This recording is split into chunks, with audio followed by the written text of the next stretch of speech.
School of magic season 2 Titan. रेत के नीचे खतरा। टीम को स्पष्ट रूप से महसूस हुआ कि उनके नीचे रेत हिल रही है। रेत उतनी मोटी नहीं थी जितनी उन्होंने शुरू में सोची थी। रेत की परत के नीचे मिट्टी की एक परत थी। अगर रेत हिल रही थी तो इसका मतलब था कि कुछ मिट्टी से ऊपर की ओर खुदाई कर रहा था। समीर ने रास्ता दिखाया। वह अपने आसपास के माहौल को देखने के लिए ऊंची जगह पर गया। रात का पर्दा तेजी से ढल रहा था। कुछ जगहें अब सूरज की रोशनी से ढकी नहीं थी। वह वहां की छाया में काले सैंडीपिट और सांपों की तरह रेंगती हुई जड़ों को देख सकता था। वे तेजी से उन इलाकों की ओर फैल गए थे जो अब सूरज की रोशनी से ढके नहीं थे। उसने देखा कि एक विशाल जीव गलती से सूरज की रोशनी से रहित क्षेत्र में चला गया और पलक झपकते ही जड़ों ने उसे रेत में खींच लिया। वह जानता था कि यह प्राणी जल्द ही हड्डियों के ढेर में बदल जाएगा, जबकि इसका रक्त, मांस और अंग राक्षसों के लिए पोषक तत्वों में बदल दिए जाएंगे। जल्दी करो, समीर ने टीम के बाकी सदस्यों से आग्रह किया। सूरज उनकी सोच से कहीं ज्यादा जल्दी डूब गया था। अगर वे समय रहते राक्षसों के इलाके से बाहर नहीं निकले तो वे गंभीर खतरे में पड़ सकते थे। फौजी, आगे की मिट्टी को सख्त कर दो ताकि वे इतनी आसानी से जमीन से बाहर नहीं निकल पाए, आदर्श ने समीर से कहा। ठीक है, क्या कोई और अर्थ मैजिशियन है? समीर ने पूछा। दो अन्य हंटर जल्द ही समूह से आगे बढ़े। समीर ने अपने विंड एलिमेंटों को बुलाया और दो शिकारियों को पकड़ लिया और तेजी से आगे बढ़ते हुए खुद को राक्षसों के लिए तैयार किया। टीम जितनी तेजी से भाग सकती थी भाग रही थी, लेकिन फिर भी वे रात के पर्दे से आगे निकलने में विफल रहे। जैसे ही अंधेरा उनके ऊपर छा गया, तापमान अचानक काफी गिर गया। माहौल बदल गया क्योंकि टीम ने महसूस किया कि अंधेरे का एक मजबूत औरा उन पर हावी हो रहा है। यहां पर, समीर ने टीम पर चिल्लाया। टीम ने समीर को और दो हंटरों के साथ फिर से समूह बनाया। आसपास की जमीन संकुचित और सख्त हो गई थी और चट्टानों की तरह मजबूत थी। काली जड़ें उन जगहों से निकल रही थी जहां अब सूरज की रोशनी नहीं थी। रेत बेतहाशा उछल रही थी, मानो समुद्र की सतह पर मछलियों के अनगिनत झुंडों। जड़ें भूख से तड़पते राक्षस के तंबू की तरह थी जो यात्रियों को हर दिशा से घेरे हुए थी। जब तंबू 300 मीटर से कम दूरी पर थे तो टीम को आसानी से पता चल गया कि जड़ों की गति में बाधा आ रही है। सख्त रेत उन्हें कुछ प्रतिरोध प्रदान कर रही थी। जल्दी करो, यह केवल समय की बात है जब तक वे हमें पकड़ लेंगे, हार्दिक ने सभी से आग्रह किया। टीम ने और इंतजार करने की हिम्मत नहीं की और अपने गंतव्य की ओर तेजी से चल पड़ी। मैं रास्ता दिखाऊंगा, एक हंटर जिसका फर्स्ट एलिमेंट विंड था ने कहा। अमन और अन्य लोग आमतौर पर उसे ईशु के नाम से पुकारते थे। ईशु काफी फुर्तीला था और उसके कदम हल्के थे। उसने अपने विंड मैजिक की मदद से रेत पर एक भी कदम नहीं रखा। यहाँ इस तरह से सुरक्षित है।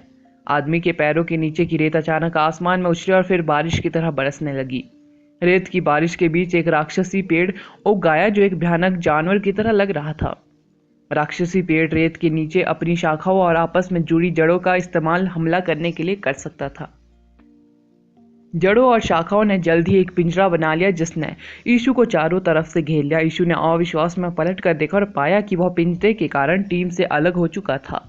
मौत का एक जबरदस्त एहसास उस पर टूट पड़ा। ईशु, हार्दिक चिल्लाया। अमन ने तुरंत प्रतिक्रिया की। उसने एक पल में एक लाइट स्पीड डाला। प्लेमेंटिंग किरणें जड़ों और शाखाओं पर वार करने वाली तलवारों में बदल गई। हालांकि जड़ें और शाखाएं बेहद मोटी थी, ईशु को फंसाने वाली शाखाओं और जड़ों को काटने के लिए एक भी मैजिक पर्याप्त नहीं था। नेता, हमारे पीछे, सूरज ने कहा। अमन को बिना पीछे मुड़े ही पता चल गया कि उनके पीछे क्या है। वह कल्पना कर सकता था कि बिना किसी अंतराल के घातक शाखाएं और जड़ें पीछे से उन पर आ रही है। आगे बढ़ते रहो, मैं ईशु को बचा लूंगा, अमन ने कहा। ईशु बेहद अधीर था। उसने जो रास्ता चुना वह सही नहीं था। वह सतह के नीचे के जीवों के प्रति बहुत असंवेदनशील था। जल्दी आओ, नहीं तो हम सब यहीं फंस जाएंगे, हार्दिक चिल्लाया। मेरे पीछे आओ, कहीं और मत जाओ। ये चीजें जाल बिछाने में माहिर है। अगर हम इनमें फंस गए तो हम बच नहीं पाएंगे। समीर ने आ भरी और बढ़कर रास्ता दिखाया। समीर ने उड़ना छोड़ दिया। वह जमीन पर चल रहा था। वह जाल का पता लगाने के लिए अपनी जान जोखिम में डाल रहा था। इन राक्षसों के पास अटैक का एक सीमित क्षेत्र है, आदर्श ने कहा। राक्षस इधर उधर घूमने में बेहद धीमे थे। वे आमतौर पर खुद को छिपाते थे और अपने शिकार के उनकी पहुंच में आने का इंतजार करते थे। राक्षस की जड़ें और शाखाएं केवल 300 मीटर की दूरी तक ही फैल सकती थी। वे नाइट टेरर राक्षस के जितने करीब होते, जड़ें और शाखाओं से मुक्त होना उतना ही मुश्किल होता। ईशु एक पल में फंस गया क्योंकि वह नाइट टेरर राक्षस के बेहद करीब था। समीर टीम से लगभग 500 मीटर आगे था। वह रास्ते में हल्के नीले रंग की हवा के निशान बनाता रहता था ताकि वह किसी भी दिशा में सबसे तेज गति से तुरंत आगे बढ़ सके। एक और जोरदार धमाका हुआ। जिस दिशा में समीर जा रहा था उस दिशा में एक नाइट रेयर दानव ने अपना भेष त्याग दिया और समीर को फंसाने के लिए जमीन से बाहर आ गया। जमीन से निकली अनगिनत जड़ें जैसे कि तंबू जैसी लचीली शाखाएं अपने शिकार को घेरने के लिए आगे बढ़ती है। वे शिकार को बांधकर रेत में घसीटकर धीरे धीरे उसे निगल जाती हैं। दूसरी तरफ जाओ, समीर ने तुरंत पलटकर टीम पर चिल्लाया। यदि रास्ता सुरक्षित नहीं था तो उन्हें राक्षस से 300 मीटर की दूरी बनाए रखते हुए दूसरा रास्ता ढूंढना होगा। टीम तुरंत दूसरी दिशा में चली गई। वे अभी भी जड़ों और शाखाओं से बचते हुए एक हल्के नीले रंग की आकृति को देख सकते थे। दानव को समीर को फंसाने में मुश्किल हो रही थी, जो शाखाओं और जड़ों से आगे निकलने में सक्षम था इससे पहले कि वे एक पिंजरा बना पाते।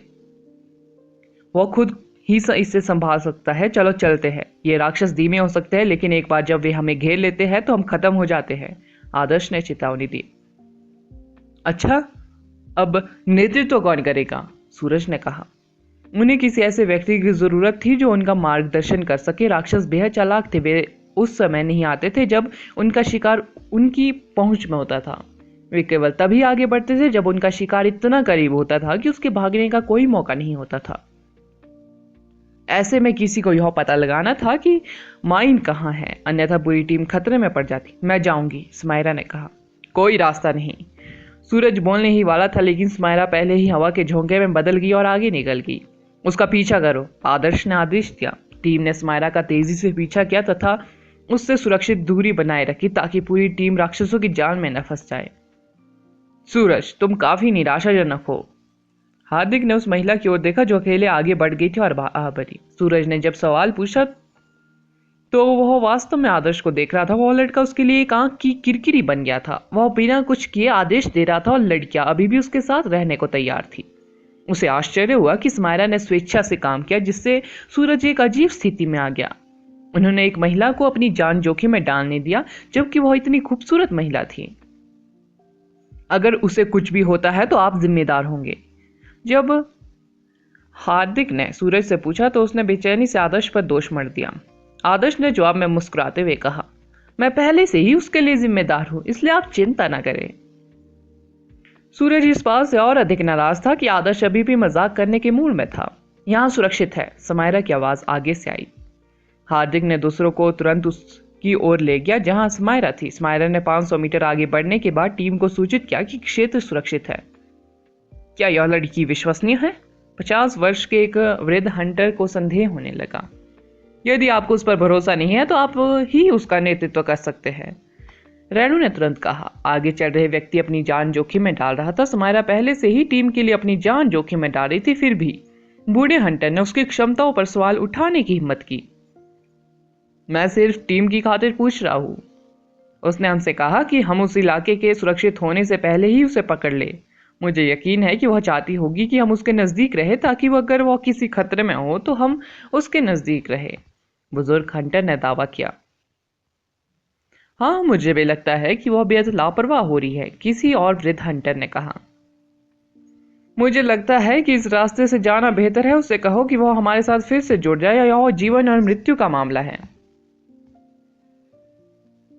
डाजियन, तुम रास्ता दिखाओ, वृद्ध हंटर ने कहा। ओह जरूर, डाजियन ने सिर हिलाया। वह काफी साहसी लग रहा था। वह बिना किसी हिचकिचाहट के तुरंत आगे बढ़ गया।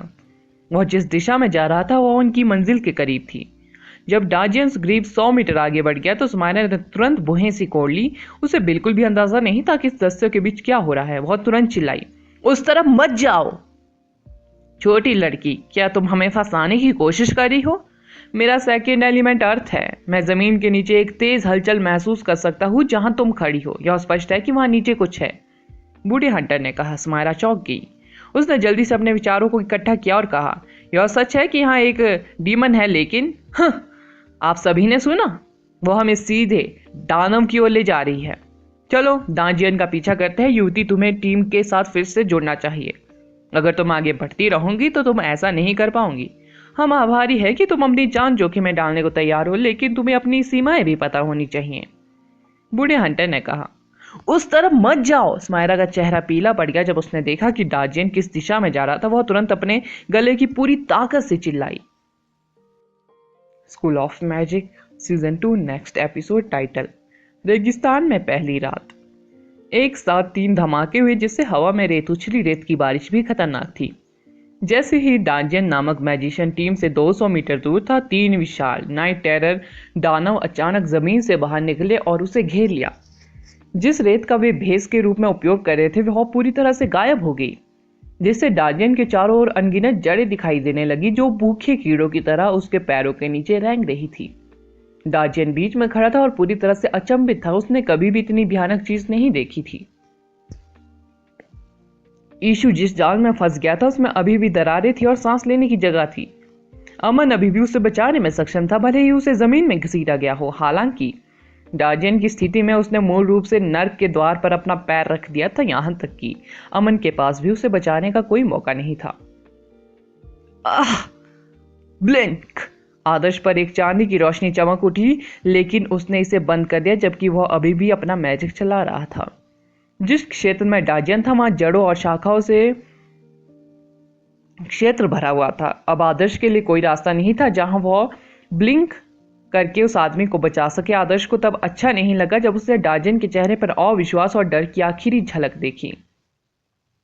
पूर्वाग्रह से किसी व्यक्ति की जान जा सकती है। आदर्श ने शुरू से ही गोल्डन बैटल हंटर्स के सदस्यों के साथ संघर्ष से बचने की कोशिश की, फिर भी अंत में ऐसा कुछ हुआ। यहां आओ जल्दी से! समारा चिल्लाई। टीम ने तुरंत ध्यान केंद्रित किया। वहां भी एक डीमन है। बूढ़े आदमी ने डर से विरोध किया। डार्जियन निश्चित रूप से मर चुका था। जाल में 3 डीमन शामिल थे। एक एडवांस मैजिशियन के पास इससे बचने का कोई मौका नहीं था।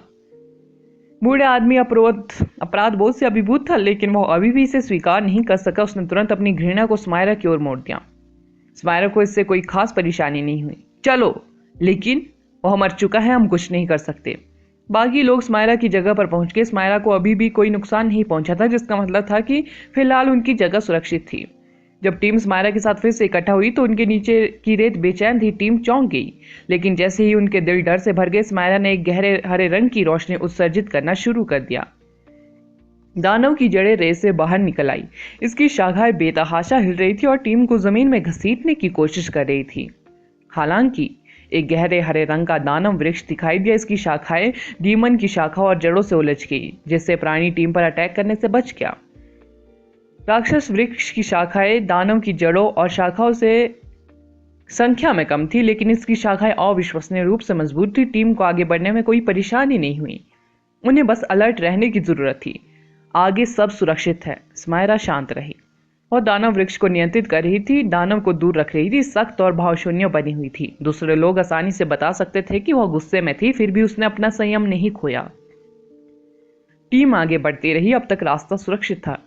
टीम कुछ ही देर में गंतव्य पर पहुंच गई। अधिकांश लोगों को कोई नुकसान नहीं हुआ, फिर भी वे सभी पराजित और असहज महसूस कर रहे थे। स्मायरा और समीर टीम के साथ फिर से जुड़ गए। वे दोनों भी ठीक थे। उन्हें बस अपने छोटे मोटे घावों के लिए कुछ हीलिंग की जरूरत थी। कुछ समय बाद अमन ने अपने कंधे पर खून से लथपथ एक आदमी को लेकर आया। उसे रोकने वाली अनगिनत जड़ों के बीच से जबरन रास्ता साफ कर लिया।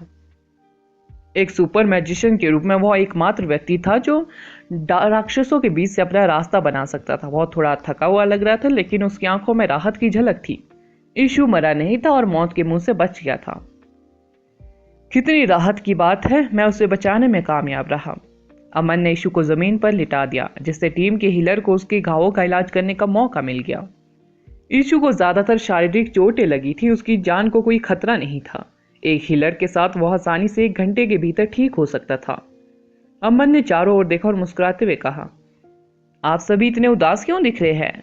क्या मैं ईशु को बचाने में कामयाब नहीं हो पाया? यह वास्तव में एक करीबी कॉल था, लेकिन अब सभी ठीक है ना? अभी भी एक लंबी यात्रा बाकी है। हम इतनी आसानी से हार नहीं मान सकते। कैप्टन दाजियन हार्दिक ने कांपती आवाज में कहा। कैप्टन, क्या उस लड़की की गलती है? वो हमें एक डीमन के पास ले गई और वह उसके अस्तित्व से अच्छी तरह वाकिफ थी। मुझे उसके फैसले पर संदेह था, इसलिए मैंने डार्जियन से एक अलग रास्ता चुनने के लिए कहा। लेकिन बूढ़ा आदमी अपने पैरों पर खड़ा हुआ और सुमायरा को घूर कर देखा। अमन ने तुरंत एक लंबा चेहरा बना लिया। डार्जियन में जिम्मेदारी की भावना बहुत प्रबल थी। अमन को उससे बेहद उम्मीदें थी। वह आदमी भले ही नेता ना हो, लेकिन वह दाहिना हाथ था जिसका कोई भी नेता सराहना करेगा।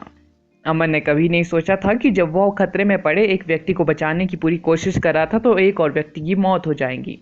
अमन किसी से नाराज नहीं था, वह सिर्फ नुकसान के लिए दुखी था। तुम्हें पता था कि वहां एक डीमन था, है ना? अमन ने सुमायरा को देखा। सुमायरा ने ही सिर हिलाया। उसने बूढ़े आदमी की तरह दूसरों पर दोष मढ़ने का प्रयास नहीं किया। उसने शांति से कहा, हमने जो रास्ता चुना था वह राक्षसों से घिरा हुआ था। हम चाहे जिस भी दिशा में जाए हम जान में फंस जाएंगे। लेकिन मैंने जो रास्ता चुना था उस पर केवल एक डीमन था, जबकि अन्य दिशाओं में एक से अधिक थे। अगर मैं राक्षस को दूर रखने के लिए अपने डीमन वृक्ष का उपयोग करती तो मैं टीम की सुरक्षा की गारंटी दे सकती थी। बूढ़ा आदमी पूरी तरह से अचंभित था। उसने सुमायरा को घूर कर देखा। उसका चेहरा ठंडे पसीने से लथपथ था। वह घबरा कर बोला, क्यों? तुमने यहां पहले क्यों नहीं कहा? क्या मेरे पास खुद को समझाने का समय था? तुम्हें इतना घमंडी नहीं होना चाहिए। इससे कोई फर्क नहीं पड़ता कि तुम हंटर मास्टर हो या नहीं। हम सब इस रेगिस्तान में नौसिखिए हैं, सुमायरा ने ठंडे स्वर में जवाब दिया।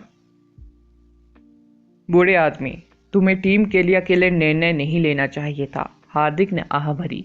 टीम के बाकी लोग आसानी से बता सकते थे कि गलती किसकी थी। वे अच्छी तरह से जानते थे कि सुमायरा ने सही चुनाव किया था। उसने टीम के लिए सबसे सुरक्षित रास्ता चुना था। बूढ़ा आदमी ही वह व्यक्ति था जिसे डार्जियन की मौत के लिए जिम्मेदार ठहराया जाना चाहिए। वह व्यक्ति सुमायरा के प्रति अपने पूर्वाग्रह के कारण मर गया था। सच्चाई जानने के बाद अमन का चेहरा काला पड़ गया। उन्होंने एक शब्द भी नहीं कहा, ना ही उन्होंने टीम को फटकार लगाई, लेकिन उनकी चुप्पी सदस्यों के लिए अधिक यातना का काम कर गई।